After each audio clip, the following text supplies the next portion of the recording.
नमस्कार प्यारे विद्यार्थियों। आज अपने कक्षा 10 का जो सामाजिक विज्ञान का पेपर था उस पेपर के सॉल्यूशन को देखते हैं।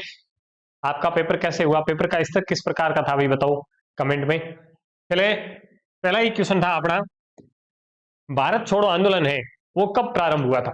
तो इसका सही आंसर क्या होगा? भारत छोड़ो आंदोलन है वो 1942 में प्रारंभ हुआ। फिर अगला क्वेश्चन है, निम्न में से किसे एक नए युग की क्रांति का पहला प्रतीक कहा गया है? नए युग की क्रांति का पहला प्रतीक किसे कहा गया है? तो पहला ब ऑप्शन सही होगा इसका, कपास कपास को कहा गया है। अगला क्वेश्चन है, गुलामगिरी पुस्तक के लेखक कौन है? तो गुलामगिरी पुस्तक के लेखक है वो स ऑप्शन सही है, ज्योतिबा फुले। इस प्रकार से इसके आंसर थे। आगे देखते हैं अगले के क्या आंसर रहेगा। अगला चौथा क्वेश्चन है, लो एस किस प्रकार का संसाधन है? तो लो एस किस प्रकार का संसाधन है? तो इसमें सही आंसर क्या होगा? नवीकरणीय तो नहीं है, जैव भी नहीं है, प्रवाह भी नहीं है, तो द ऑप्शन सही होगा, अनवीकरणीय संसाधन है। लो एस के वो अनवीकरणीय संसाधन है। पेपर थोड़ा आज है ना लेवल लेवल का पेपर था, यानी कि मैं बोल सकता हूं कुछ एक प्रश्न थे वो बहुत अच्छे अच्छे प्रश्न थे। अगला, भारत में टाइगर प्रोजेक्ट की शुरुआत है वो कब की गई? तो इसका सही आंसर होगा द ऑप्शन 1973 के अंदर भारत में टाइगर प्रोजेक्ट की बाघ परियोजना की शुरुआत की गई थी। आगे अगला क्वेश्चन है, हीराकुंड बांध कौन सी नदी पर बनाया गया है? तो इसमें कौन सा ऑप्शन सही होगा भाई?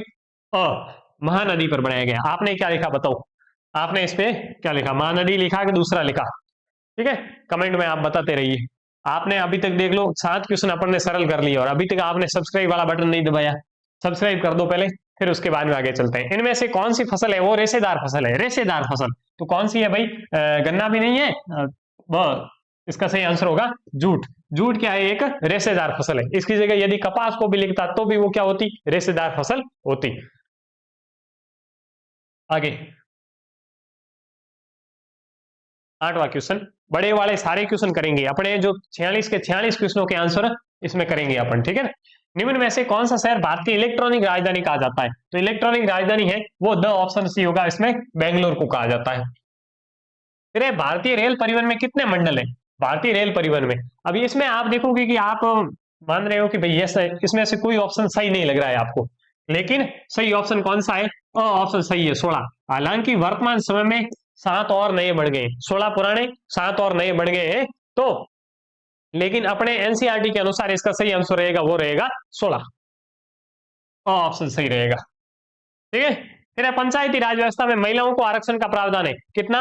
1/3। और 1/3 कौन से में दे रखा है? 1/3 द ऑप्शन में, 1/3 द ऑप्शन सही है इसका। इस प्रकार से अगला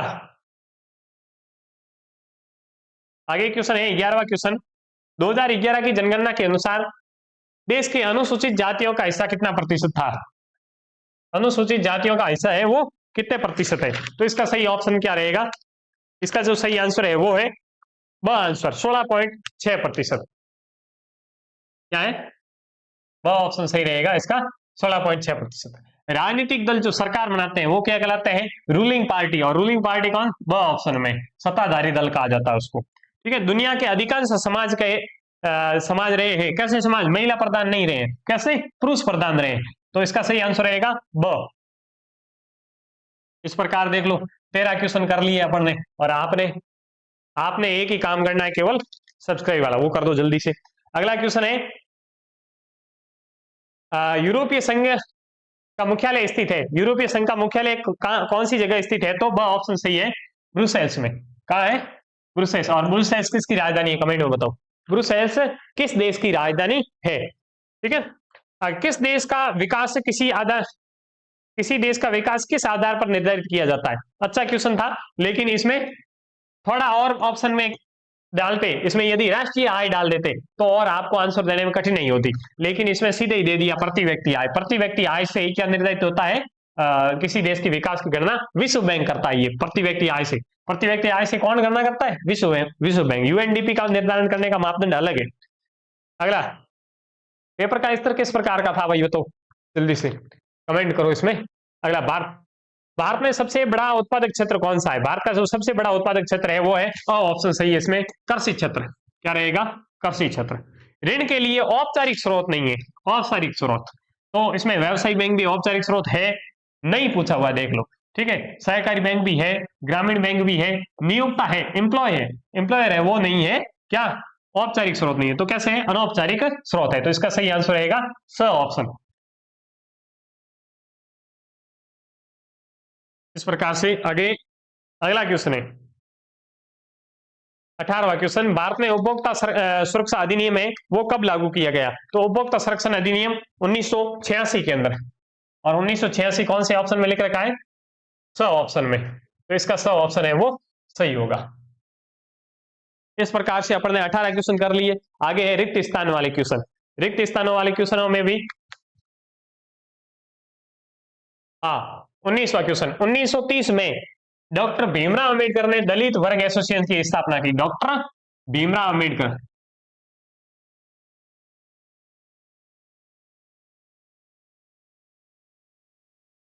फिर उसके बाद में आगे भाप के इंजन का आविष्कार किसने किया? तो जेम्स वाट ने किया था, जेम्स वाट। इसी प्रकार आपको सबसे तेज सबसे सटीक जो आंसर की है वो मैं लेके आता हूं, तो इसलिए आप मेरे को जरूर सब्सक्राइब कर देना। सबसे पहले आपके सामने जो सबसे सटीक सारे क्वेश्चनों के आंसर लेके आ रहा हूं। फिर है आगे 21वां क्वेश्चन, भारत के मध्य प्रदेश राज्य में, कौन से राज्य में? मध्य प्रदेश राज्य में, मध्य प्रदेश राज्य में वनों का कैसा है? सर्वाधिक विस्तार है। फिर एक कृषि एक कैसी क्रिया है भाई? प्राथमिक क्रिया है, प्राथमिक क्रिया है। फिर एक कृषि तथा पशुपालन एक दूसरे से पृथक नहीं है, पशुपालन। फिर राजनीतिक दल के 3 प्रमुख हिस्से हैं, कितने हिस्से हैं? 3। कौन कौन से आप कमेंट में बताओ मेरे को, कौन कौन से। ये क्वेश्चन बहुत मतलब लेवल का क्वेश्चन था। आगे इस प्रकार से अपन ने रिक्त स्थानों वाले भी देख लिए, ज्यादा कोई तकलीफ वाली बात हुई नहीं। आगे है मुद्रण क्रांति से आप क्या समझते हैं? तो मुद्रण क्रांति जब से प्रिंटिंग प्रेस का आविष्कार हुआ था उसी को क्या कहते हैं? मुद्रण क्रांति कहते हैं। प्रिंटिंग प्रेस के आविष्कार होने के बाद में किताबें हैं वो जल्दी जल्दी छपना शुरू हुई, अखबार जल्दी जल्दी छपना शुरू हुए थे। ये जो हिस्ट्री में बुक में आपने ये क्वेश्चन था उसका लिखना था। शासन के 3 प्रमुख घटक कौन कौन से? तो शासन के 3 प्रमुख घटक है वो कौन कौन से है? विधायिका, कार्यपालिका और न्यायपालिका। 1 नंबर विधायिका, फिर उसके बाद में है 2 नंबर पे है कार्यपालिका, और तीसरे नंबर पे रहेगा वो है न्यायपालिका।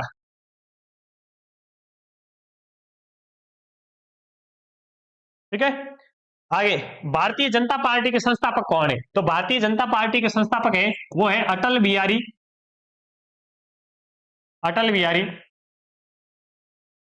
वाजपेयी और लाल कृष्ण आडवाणी, लाल कृष्ण आडवाणी। और इन्होंने कब की थी? तो 1980 के अंदर। कब?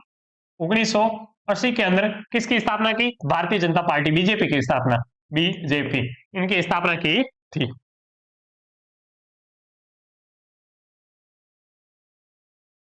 आगे लोकतंत्र से आप क्या समझते हो? तो लोकतंत्र का अर्थ क्या होता है? जनता के द्वारा चलाया जाने वाला शासन को क्या बोलते हैं? लोकतंत्र बोलते हैं। ये क्वेश्चन अपने आज 9th में भी आया था। आगे मुद्रा के कोई 2 आधुनिक रूप बताइए। मुद्रा के 2 आधुनिक रूप है। आधुनिक रूप में एक तो आप लिख सकते हैं 1 नंबर पे चेक के द्वारा, चेक ये मुद्रा का आधुनिक रूप है। दूसरा आप क्रेडिट कार्ड या डेबिट कार्ड लिख सकते थे, क्रेडिट या डेबिट कार्ड। और भी कई लिख सकते थे आप, नेट बैंकिंग है, यूपीआई है। ये मुद्रा के सारे कैसे रूप है? आधुनिक रूप है। आगे भारत में उपभोक्ता आंदोलन के 4 कारण बताइए थे। तो भारत में उपभोक्ता आंदोलन पहला कारण क्या था भाई? जैसे मतलब जो खराब है घटिया क्वालिटी का जो वस्तुएं उपलब्ध होना, फिर उसके बाद में मूल्य की अनियमितता, कोई मूल्य फिक्स नहीं है, उसके अलावा मिलावटखोरी भी हो गई, और अब गलत जो वजन करते हैं लोग, इन कारणों से। तो इस प्रकार से 4 ऑप्शन, और इसके अलावा भी आपने कोई 4 ऑप्शन और भी लिखे हैं तो भी आपके सही होंगे। आगे 31वां क्वेश्चन, इन बड़े वाले क्वेश्चन अगले पीडीएफ में चलते हैं सीधे, वही आंसर देखेंगे। 31वां क्वेश्चन, सविनय अवज्ञा आंदोलन में किसानों की भूमिका स्पष्ट कीजिए। सविनय अवज्ञा आंदोलन में किसानों ने कौन कौन सी भूमिका निभाई थी? तो इसके आंसर है किसानों ने सविनय अवज्ञा आंदोलन में न कर देने, विदेशी वस्तुओं का बहिष्कार करने, नमक कानून तोड़ने में सक्रिय भाग लिया था। उन्होंने पुलिस के अत्याचारों के बावजूद कांग्रेस का सहयोग किया और अंग्रेजी शासन के विरुद्ध बड़े पैमाने पर आंदोलन को मजबूत किया था। आगे 32वां क्वेश्चन है भारत में मुद्रण से पूर्व में मुद्रण के पूर्व पांडुलिपियों पर टिप्पणी करनी है। मुद्रण की जो क्रांति हुई थी उससे पहले जो पांडुलिपियां चलती थी उसके ऊपर टिप्पणी करनी है। भारत में मुद्रण से पहले ज्ञान का संग्रह पत्र, भोजपत्र, ताड़पत्र, हाथ से लिखी हुई पांडुलिपियों पर किया जाता था। इन्हें लेखक और विद्वान हाथ से लिखते थे। यह प्रक्रिया समय साध्य थी और पुस्तकों की प्रतियों तक सीमित होती थी। औद्योगिकरण से भारतीय कपड़ा उद्योग में क्या बदलाव हुए थे? ऐसे क्वेश्चन ये था, कपड़ा उद्योग की जगह सूती वस्त्र लिखा हुआ था, भारतीय सूती उद्योग में ये लिखा हुआ था। देख लेता हूं एक बार, सही है मैं बोल रहा हूं या फिर ऐसे ही बता रहा हूं? हाँ सही बात है, ठीक है। औद्योगिकरण के बाद मशीनों का प्रयोग बढ़ा जिससे लागत कम हुई। विदेशी मशीनें निर्मित कपड़े आने से भारतीय हस्तकरघा उद्योग कमजोर हुआ था, परंतु आधुनिक मिलें स्थापित हुई जिससे आधुनिक कपड़ा उद्योग का विकास हुआ था। ये इसका आंसर था। आगे भूमि क्षरण नियंत्रण के उपाय, इसको भी ऐसे लिख रखा था भूमि निम्नीकरण के। सैम क्यूसने के प्रश्न का पूछने का तरीका अलग लिखा हुआ मेरे। भूमि क्षरण नियंत्रण के उपाय क्या, भूमि निम्नीकरण के उपाय बताने थे। तो पहला क्या हो जाएगा, वनीकरण, दूसरा सीढ़ी नुमा खेती, तीसरा मृदा संरक्षण तकनीकी, बाढ़ नियंत्रण, 2 बार लिख दिया बाढ़ नियंत्रण। आगे चारा गांवों का संरक्षण करना।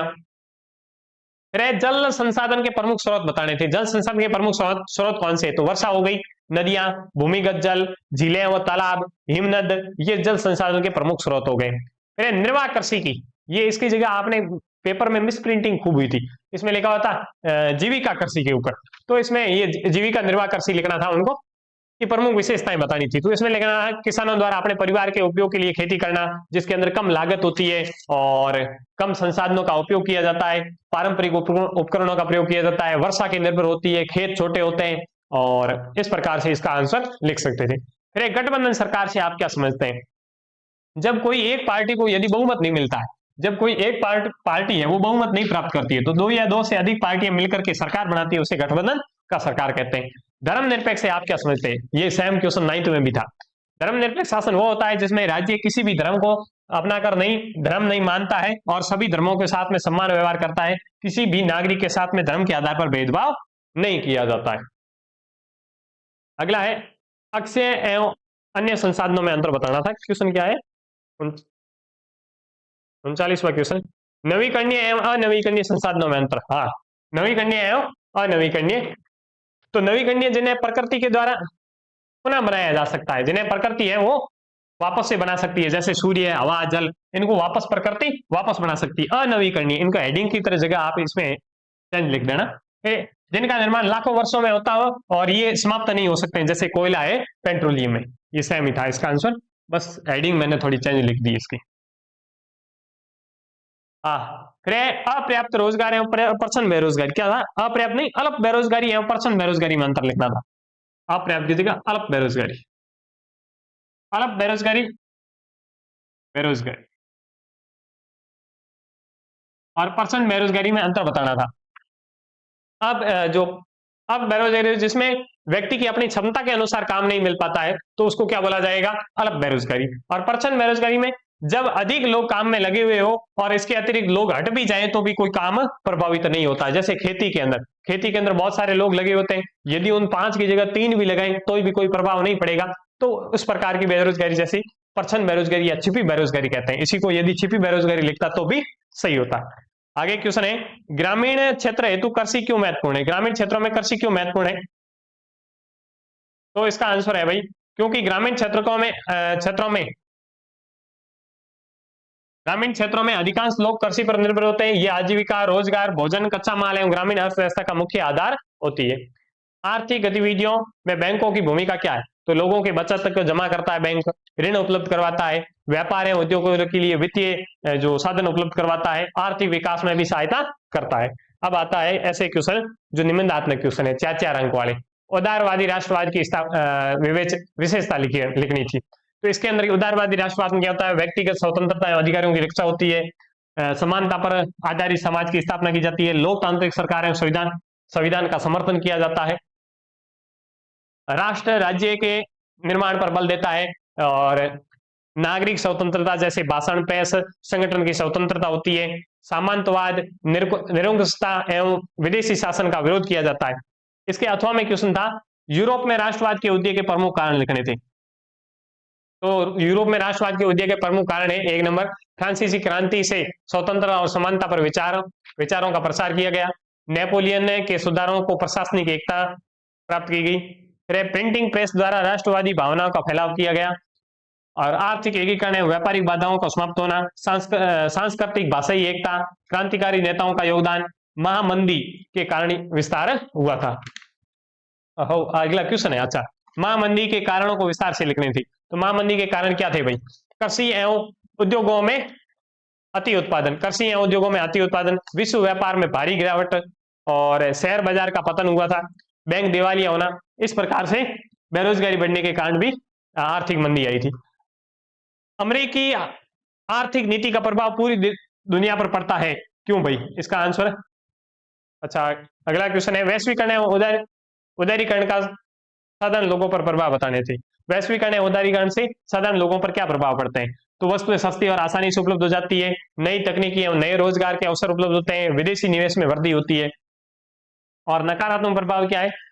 छोटे उद्योगों को नुकसान होता है, असमानता बढ़ती है, कृषि क्षेत्र पर दबाव बढ़ता है। इसके हेडिंगों के अंदर आपको खूब लिखना था, लेकिन मैंने हेडिंग बता दिया आपको। 45वां क्वेश्चन है, समता मूलक वैश्वीकरण के हेतु सुझाव दीजिए। समता मूलक वैश्वीकरण हेतु सुझाव देने, तो इसमें छोटे किसानों एवं छोटे उद्योगों की सरकारी सहायता देना, मजदूरों के लिए उचित मजदूरी एवं सुरक्षा करना, बहुराष्ट्रीय कंपनियों के ऊपर नियंत्रण स्थापित करना, तकनीकी एवं आय के समान वितरण की व्यवस्था, स्थानीय उत्पादकों को बढ़ावा देना। भारतीय मानचित्र, अंतिम क्वेश्चन है भारतीय मानचित्र। हाँ, मानचित्र में एक तो पूछा था बल्लारी, बल्लारी कहाँ है भाई? कर्नाटक में, कंद्रेमुख भी कर्नाटक में, दुर्ग भी छत्तीसगढ़ के, ने मयूरभंज वो उड़ीसा में। इस प्रकार से इसको दर्शाना था आपको, ठीक है। भारत का मानचित्र कुछ इस प्रकार का है।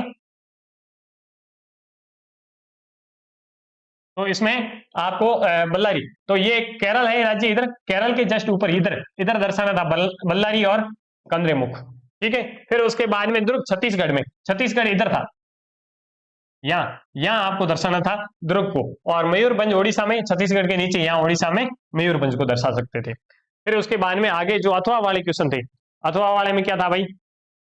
और नहीं, एक और बच गया था, बेलाडीला, ये भी छत्तीसगढ़ में था, उसी के पास में लिखना था।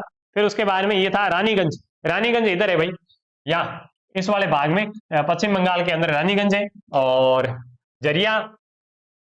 जरिया झारखंड के अंदर है, यहाँ इधर ऊपर इसके पास में बोकारो भी झारखंड के अंदर है, और यहाँ तालेचर लिखा हुआ था, जबकि क्या सही आंसर क्या है? तलचर, ठीक है। और तलचर ओडिशा के अंदर यहाँ है, ठीक है, और नवेली तमिलनाडु के अंदर स्थित है। इस प्रकार से इसका आंसर था। हो गया पेपर सॉल्यूशन, ठीक है। धन्यवाद, और सब्सक्राइब जरूर कर देना। ओके।